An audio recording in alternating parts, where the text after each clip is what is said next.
I just love the background and how it matches my sweater.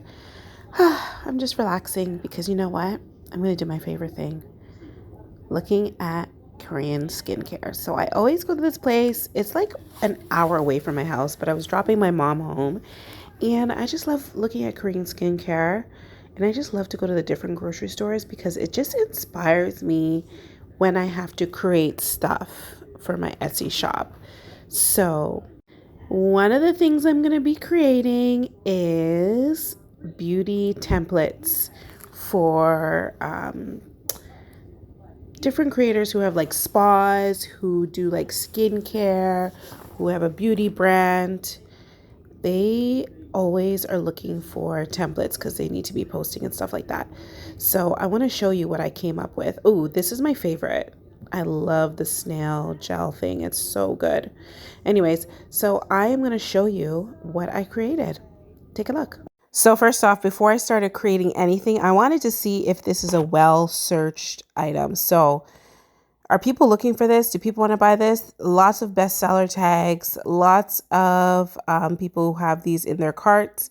And I use E-Rank, actually not E-Rank, sorry. I use Marmalade and some other keywords finders to see if this is actually legit. So for free, you can literally go online on Etsy and search around and find out what's good. See, another bestseller here, bestseller there. The information's free. You just have to do a little bit of searching and work and you could see what's selling, another bestseller. So using ChatGPT to come up with some cute sayings to make my beauty templates. Why stress when you can Botox the rest? Like what? And then I did some little graphic-y things here. And I just made 4 templates because I wanted to see how it would look.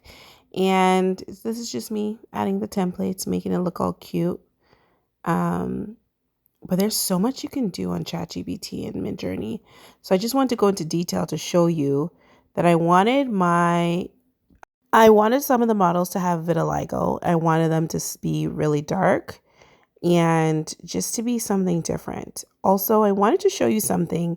When you look really close, this is Lore Ipsum. So that's just filler words, but this is a cupcake Lore Ipsum. If you want me to show you the website I used to get that, that's just filler words. And just the last one there. So all the models were done in Midjourney, and you can definitely create something cute like this. So if you find this content valuable, if you want me to go into more detail, don't forget to follow and subscribe. See you soon.